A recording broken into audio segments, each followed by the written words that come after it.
All right, this video is about 10 tips for cold emails that really made Reddit go crazy. This post generated more than 60,000 views, hundreds of upvotes and comments, and made everyone go crazy. So you can expect some value in this post, right? In this video, I'm just gonna go run through them one by one. It's gonna be straight, direct to the point, right? So the first tip I would like to share with you guys, if you're looking at your cold email stats on Smart Lead or on Instant Lead, that's not enough. Why? Because there's so many hidden things you can't know unless you are tracking your numbers externally, right? I will share with you that sheet if you guys are interested, and this sheet has so many different things. I will give you like a tip of what's in the sheet. If you are interested about that, I can make a separate video because it's a big sheet and I tell you, but just for now, I'll tell you what's in the cheat. So first of all, you have a conditional formatting. What is conditional formatting? It discolors. So that helps you track your deliverability automatically. If you're logging your numbers on daily basis, based on the campaigns and infrastructures, there's averages of cold emails, reply rate and stuff. And the moment you go below, it gives you like a yellow. If you go like red, that means this infrastructure is roasted, right? So if it's in the green, then it's fine. There's so many different tabs in this sheet, everyone tracking different thing. I will share that in a separate video. If you're interested in the sheet, just let me know in the comments. But what I mean is, if you track your numbers on an external sheet, that will help you know few things, right? How many emails you need to send out to get a reply. That's very, very important. It will help you track your deliverability. That's super important. To make cold email like repeatable, automated, scalable process, you need to know how many emails you need to send out to get a reply. All right, how many replies you need to get a call, how many calls you need to get a client, and then you divide how many emails you sent out till you got this client, and then this is your acquisition cost in terms of number of emails you need to send out. So if that number is 5,000 emails, then with every 5,000 emails you send out, you get a client, if you have averages for this. And then you scale the infrastructure and scale. I'll help you do that later on another video. But that sheet is very important, especially also if you're sending out value. If you're sending, like for me, I send audit and I send free value to leads, right? We talk about this later in this video. It helps you to know, right, how many videos you need to send or how many audits you need to send to get actually a call, qualified call, for someone to talk to you. So this is very, very important. If you guys are interested, I will make a separate video about that. And I share with you the sheet because it took me so long to build it, right? The number two is, most of the people, including me, was ignoring the catch-all emails. Okay, why this is important? Because if the emails are valid and we all source from Apollo and Clay, these leads are actually getting bombarded with emails. If the people who have catch-all emails, and they're not getting a lot of like cold emails, so when you actually verify these catch-all emails or dedicate a separate infrastructure to send to them, most likely they will respond to your email. So this is very important to keep in mind. Catch-all emails, not a lot of people are reaching out to, and it's very, very important, all right? Another thing, part of the sheet that I talked about earlier, you have a separate tracking tab for infrastructures, right? I have, let's say, 500 emails, but not all of them is one supplier, not all of them is the same infrastructure. It's different infrastructures.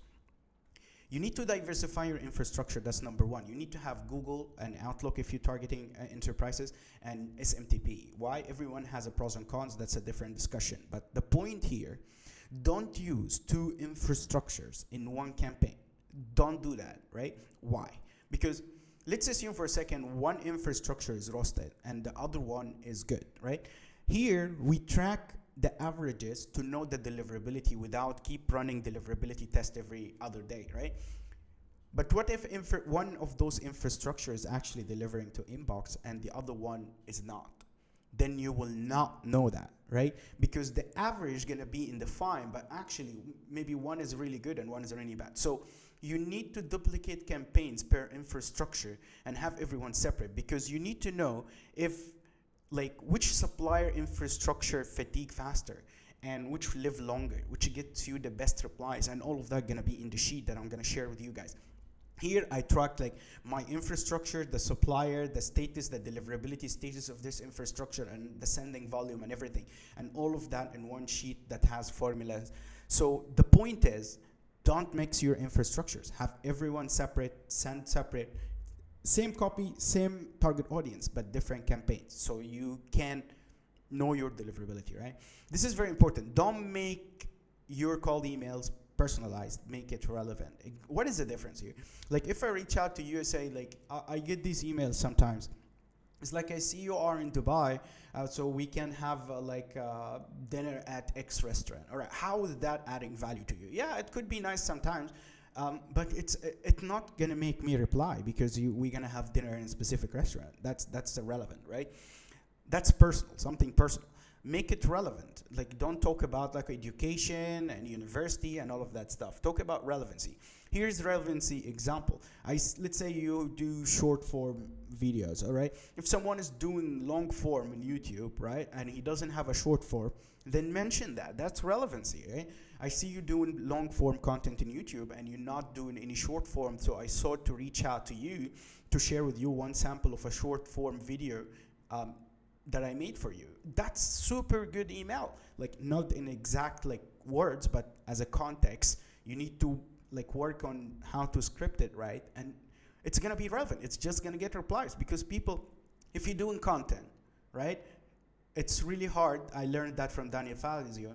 It's really hard to sell him something related to long form, but it's much easier to sell him something on a short form because that's a new opportunity for him. You don't need to convince him that, okay, you're doing long form better than him, but actually what you need to tell him is there's a missing opportunity with short form that I can repurpose your long form into short form.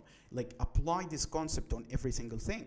Don't sell what they are doing. Try to find an opportunity that they are missing and just go with relevancy and link it to the outcome they want to achieve, and that will generate for you a lot of replies. Just listen to me, guys. This is proven and tested, and I have tons of data to back this up, right? The time you spend building your list is the most important factor, right? A lot of people sit writing different copies, but guys, I can tell you, it's not about the copy that you have in the email. It's about the list. If you're sending a good copy to a bad audience and irrelevant audience, you will generate 0 responses.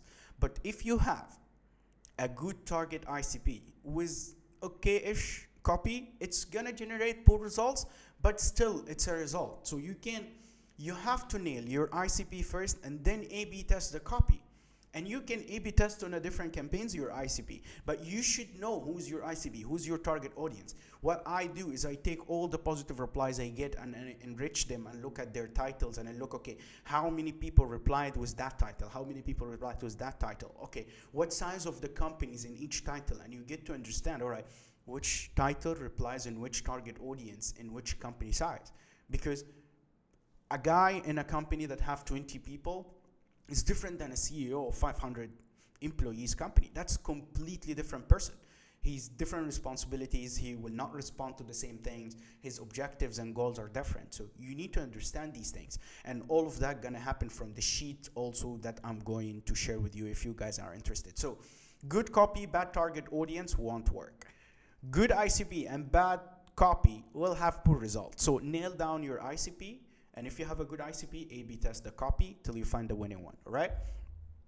Speed to lead is crucial. So you need to do one of two things. You need to have subsequences to reply to the lead fast. Already there is a delay when a lead comes to your smart lead or instantly. So if the lead comes to your email, it doesn't reflect instantly. There's a gap. So you need to act immediately once they reach you. So you need to have subsequences based on triggers like interested information. So you need to say, okay, the trigger, if information request tag added to the lead, add them to this subsequence and it's automatically sent.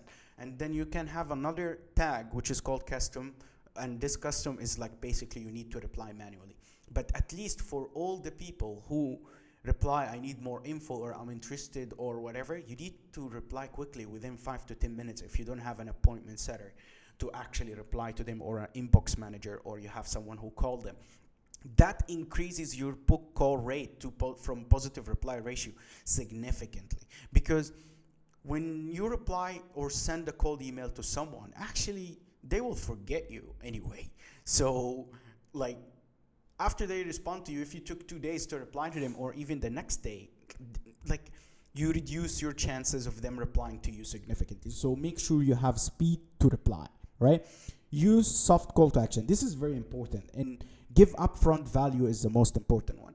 This example we gave earlier about this short form content, like when you go to a cold audience trying to sell them something, nobody like to be sold something. But if you tell me, I can generate you this outcome, and I need this outcome, and you're not asking me for money, and you're asking me for a sample to see if I like this and it match my outcome or not, I will definitely say yes. So don't reach out as like, okay, can we have a call? Can I send you a code? Don't. Just, it works, but it will like increase your email sent to positive reply ratio. So in the sheet, you see here, there is a matrix. It's like email sent to positive reply ratio. With every 200 emails, I get a reply. With every 300 emails, I get a reply. That number actually is different based on the industry and based on how good is your offer. And this is something you need to track, because if you want to scale cold emails, you need to know that, right? We take that to a whole another level on that sheet. I will talk about it later. So just give upfront value. For me, I send audits. So I reach out to someone. I see 1, 2, 3 thing, 1, 2, 3, 3. What is this? Okay, I see 1, 2, 3, and I would like to like give you 4, 5, 6 to complement or whatever. You get the point. So give them free value, free audits, Loom videos, share a YouTube video. For them to watch about how to achieve the desired outcome. They might subscribe, they might get nurtured from the future content, etc. So use soft call to actions. It will increase your reply rate, and then you need to have a good backend. The backend, the subsequences and appointment setter and follow-up sequences and the content you post will nurture them, and they will push them to book a call with you, all right? So don't ask for the call right away, then we mix it these two things. So here it's give value, here don't ask for the content right away. And don't send links or video link in the first email, right? Unless you like have to, like, and I do not recommend that at all. So ask for permission and then send it, but send a good email and then lead with the call to action of sharing this value, right? A lot of people are visiting your website, but actually you're not running any ads. So where this traffic is coming from? From your cold email. They copy your domain name and go visit. So add a VSL to your page. It needs to have an outcome there about what you sent in the email. If you send that you're going to generate short form content that generate a lot of views, put case studies about that. Put screenshots about that. Put testimonials and case studies. Like, show them when they land on this page that this is super relevant to them, right? This is very, very important, guys. They're going to visit your website. You need to have a good landing page. It doesn't need to be fancy website. It could be just 4 or 5 sections. VSL, testimonials, clients you worked with, case studies, desired outcome. That's it. Like, all what you need on a landing page to convert. All right? One page per service, right? And redirect to that page. So if you do multiple services, don't send them to a website that has so many general copy and so many different things about different services.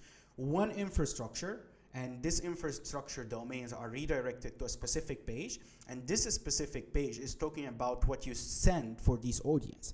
So for me, if I do SEO and I do ads, I have separate infrastructures that redirect to separate landing pages, and every landing page talks about the service that I use this infrastructure for. Why? Because it makes it so relevant. If you land on a page that, okay, we are an agency and stuff, I don't give anything about, you know what I mean, about what you do. Think about how to make your email, your landing page, talk about them, not you. Nobody cares about what you do. They care about, all right, how what you do could actually achieve their outcome. So focus on that, right? Use that to your favor. And also, people doesn't read, people scan. So don't put so many copy on the page. They are not a warm audience, they are cold. So they will scan quickly. So you need to grab their attention with your title and the headline and your social proof and quickly, right? So this is very, very important. One last thing. In follow-ups, it doesn't have to be the same email over and over you're replying, because if you send the first email and then you reply on the same thread, you're reminding me that I don't remember who actually said that, but you're reminding me that I didn't reply to your first email for a reason. But you can approach me with a different subject line, so it comes to me as a different email with a different angle. So what I do is I send the first email, let's say we agree to send value to someone. And then, okay, the first email is an approach. The second email is the same approach, but it's a different angle. I'm approaching the same thing from a different angle. So you need to use every email you send out. Don't send an email. It's like, okay, I think you're busy. I'm just want to follow up on my previous email. Okay, that doesn't add any value to you or him.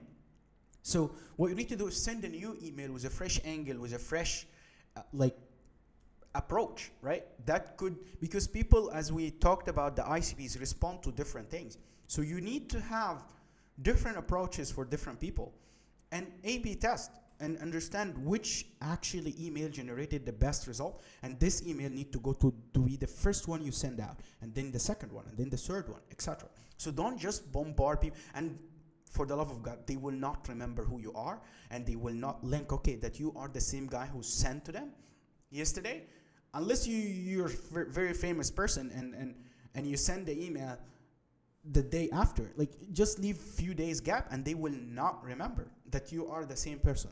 Like, they will not. So these are the tips. I wish you found value in it, guys. Like and comment if you like that. And this sheet is amazing, guys. It have different tabs, one about the total domains you have, one and the age of the domain, because this is very important. Because I buy domains for the whole year, and then I use them by quarters, because you're already by default on a blacklist once you have a new domain. So I age my domains every like quarter. Once I see an offer, I buy a bunch of domains, hundreds, and I store them.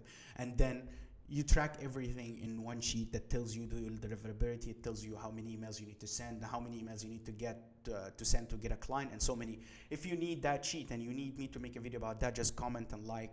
And I wish you find some value. Like and subscribe. Thank you, guys.